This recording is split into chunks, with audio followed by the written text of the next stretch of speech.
BCB সভাপতি নিশ্চিত করেছেন 14 অক্টোবর হবে বিপিএল এর ড্রাফট, আর 27 ডিসেম্বর শুরু হবে বিপিএল এর মাঠের লড়াই।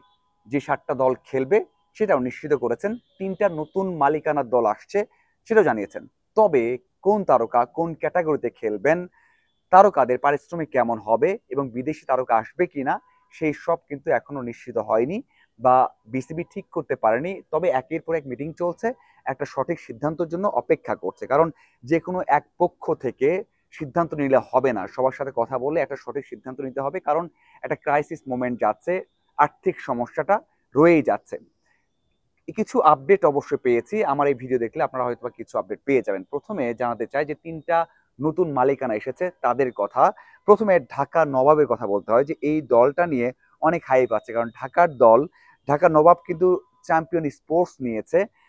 এই কোম্পানি একটা বড় দায়িত্ব নিয়েছে এবং এই দলটাকে নতুন করে সাজিয়ে একটা নতুন রূপ দিতে চাই, সেটা কিন্তু আমরা জানতে পেরেছি। দুর্বার রাজশাহী নিয়েছে ভ্যালেন্টাইন গ্রুপ, চিটাগং কিংস নিয়েছে এসকিউ স্পোর্টস।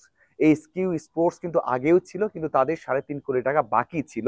বিসিবি বলেছে এই 3.5 কোটি টাকা 3টা কিস্তিতে দিয়ে দিতে পারলেই তাদেরকে নিয়ে আর কোনো অভিযোগ নেই বিসিবির এবং তারা অংশ নিতে পারবে।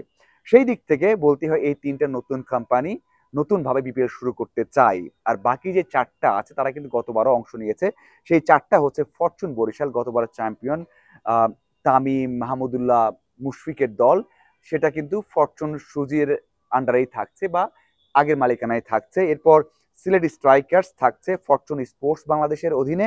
এছাড়া রংপুর রাইডার্স যেটা আছে তারা টগি স্পোর্টস এর অধীনে থাকছে বা মালিকানায় থাকছে, এবং খুলনা টাইগার্স মাইন্ডট্রি থাকছে তাদের দায়িত্বে বা মালিকানায়। এই 7টা দল এবার অংশ নিচ্ছে। অবশ্যই আবার নিশ্চিত হয়ে গেলেন যে কোন দল কোন মালিকানায় এবার খেলছে। তবে এবার বড় একটা প্রশ্ন থাকে যে তারকাদের পারিশ্রমিক কেমন হবে, কারণ আমরা অনেক জায়গায় দেখছি যে বলা হচ্ছে তৌহিদ হৃদয় 1.5 কোটি টাকা পাচ্ছেন, মুশফিক রহিম 1 কোটি টাকা, মাহমুদুল্লাহ রিয়াদ 1 কোটি টাকা বেশি পাচ্ছেন, শান্ত 1 কোটি টাকা পাচ্ছেন। এটা নিয়ে কিন্তু একটা আলোচনা শুরু হয়ে গেছে বা বিভিন্ন সোশ্যাল মিডিয়ায় দেখা যাচ্ছে। তবে আমি যতটুকু জেনেছি, আপডেট জেনেছি, যারা বিপিএল এর দায়িত্বে আছেন তাদের কাছ থেকে জানতে পেরেছি যে এবার সর্বোচ্চ পারিশ্রমিক 70 থেকে 80 লাখ টাকা করা হবে।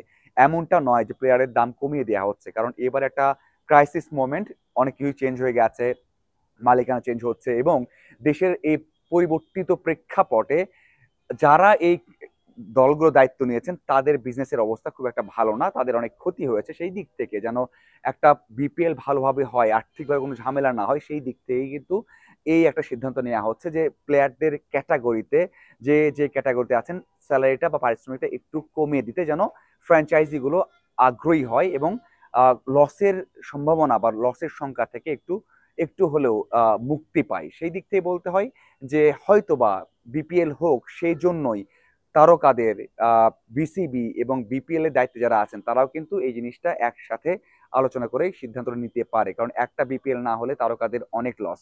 ছোট্ট করে একটা কোড দিয়ে ফেলি যে যেখানে মুশফিকুর রহিম গতবারই বলেছিলেন যে একটা বিপিএল যদি না হয় তাহলে তারকাদের কিন্তু সংসার চলবে না। সেই দিক থেকে যদি 10 লাখ 20 লাখ টাকা কম হয় তাতেও সমস্যা হবে না, কিন্তু একেবারে না হলে সেটা সমস্যা হবে। সেই দিক থেকে অবশ্যই বিপিএলটা হোক এবং সবাই চান, সেজন্যই এই যে মিটিং গুলো হচ্ছে সেখানে একটা সিদ্ধান্ত এসে যাবে। এখন বিষয়টা হচ্ছে যে বিদেশিরা আসবে কিনা।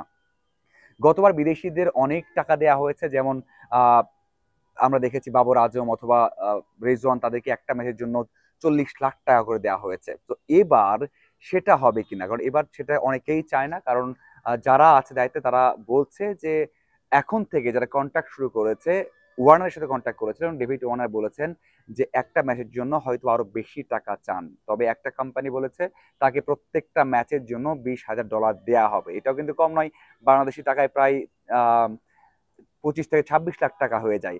তারপরেও ডেভিড ওয়ার্নার নাকি না করেছেন। তার মানে বিদেশিরা তো আর দেশের অবস্থা বুঝতে পারছে না, বা দেশের অবস্থা বুঝে তাদের হয়তো খুব একটা কাজও নেই।